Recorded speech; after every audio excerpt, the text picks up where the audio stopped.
How often have you wondered what your friends, coworkers, or family are saying about you when you're not around? The answer, as it turns out, can be pretty alarming.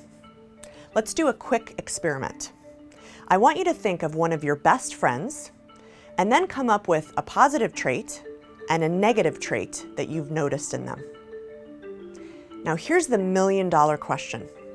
Have you directly shared either of these observations with your friend? If you're like most people, the answer is no. But you likely have shared them, at least in some form, with other people besides your friend. This was an actual study, and its findings suggest a scary truth.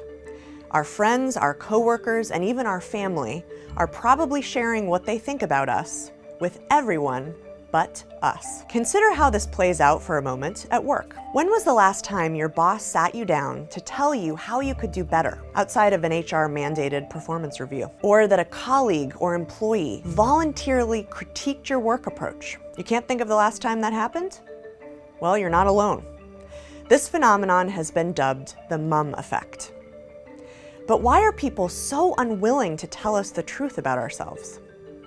In the early days of the human race, our survival depended on us belonging to a group, and upsetting the social apple cart in the form of something like honest feedback could mean banishment and literally death. So just like we pull our hand away from a hot stove, we instinctively avoid jeopardizing our social standing with the groups we belong to. Luckily, there are a few ways to fight the mum effect. One exercise is called the Dinner of Truth, and if the name sounds ominous, that's because it is. Here's how it works. Contact someone who knows you well and invite them to dinner. During the meal, ask the person to share one thing about you that annoys them the most. But first, tell them you're doing this to improve, that nothing is off limits, and you'll listen non-defensively and with an open mind. Now personally, I've done this exercise twice, and let that be proof that there's nothing I won't do in the name of research. The answers are not always easy to hear, but they can be absolutely transformative. In my book, Insight, I talk about this and other tools to help us receive,